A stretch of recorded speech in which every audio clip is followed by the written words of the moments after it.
କଣ କରିବା? କଣ୍ଟି କଣ୍ଟି ହଁ ମୁଁ ନଈ ଶୁଣିଲି ହଁ ଆଲୁ କିଏ କାଳେ ବାଡଉଛି କୋଉଠି ବାଡଉଛି କି? ମାଙ୍କଡରେ। ମୋ ସାଙ୍ଗଟାକୁ ବାଡେଇ ଦେଲା। ମୁଁ ତ ଶୁଣିଲି କିଏ ବାଡଉଛି ଆଉ ମାନେ ଏଇଠି ବଇଥା ମୁଁ ଆଉ ସାଙ୍ଗେ କିଏ ସେ ବାଡଉଛି ମତେ ଚିହ୍ନିନି ସେ ଭାଇ ମୁଁ କେମିତିଆ ଲୋକ ପୁରା ସେ ମୁହଁକୁ ମୁହଁ ବଜେଇବି ତାକୁ କିଏ ସେ ବାଡଉଛି ମୁଁ ଦେଖିବି ସାଙ୍ଗେ ସାଙ୍ଗେ ତମେ ଏଇଠି ଥାଅ ହେଲା ଏଇ ବଇଥାଉ ମୁଁ ଯିବି ନା ମୁଁ ଆଉ ସାଙ୍ଗେ ତୁ ଏକୁଟିଆ କେମିତି କଣ ଯିବୁ ବାଡେଇବାକୁ? କିଛି ଦରକାର ନାହିଁ କିଛି ଟୋକା ଏକୁଟିଆ ବାଡେଇବ କିଏ ସେ କଣ ଦେଖିବା କରି ମୁଁ ଆସି ରହିଥା ତାକୁ ଖାଲି ଦେଖି ଏଇଠି ସାଙ୍ଗେ ସେ କି ମୁହଁକୁ ମୁହଁ ବଜେଇବି।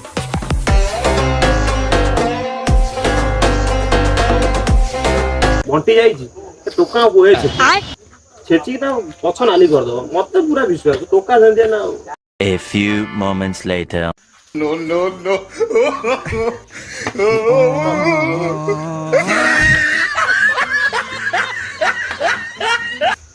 ଆରେ ତୋର କଣ ଇଏ ହବ କଣ କି ପଟିବା ନା ମତେ କହିଲ ଜଣେ 4 ଜଣ ହେଲେ ବହେ ମତେ ଛେଚିଲେ ଆଇ ଭାଇ ତୁ ଆଖି ଫାଖି କଳା ପକେଇ ଦେଲି ମାରି ଯିଏ ଯୋଉ ଷ୍ଟାଇଲ ପାଇଲା ଭାଇ ବାଡେଇଲା ଯିଏ ଯୋଉ ଷ୍ଟାଇଲ ପାଇଲା ମୁଁ ଭାଇଲି ଜଣେ ଥିବ ଆମେ 2 ଜଣ ମିଶିକି ତାକୁ ବାଡେଇ ପକେଇବୁ ତମେ କହିଲ ନା ତ 4 ଜଣ ପୁରା ଛେଚି ଦେଇଗଲେ ଯିଏ ଯୋଉ ଷ୍ଟାଇଲ କିଏ ଟଙ୍କା ମାଇଲା କିଏ ଡାକ ଭାଗ ପଠେଇ ଦେଇ ମୋ ହାତ ଭାଙ୍ଗି ଦେଲା ଭାଇ ମୁଁ କଣ ଜାଣିଛି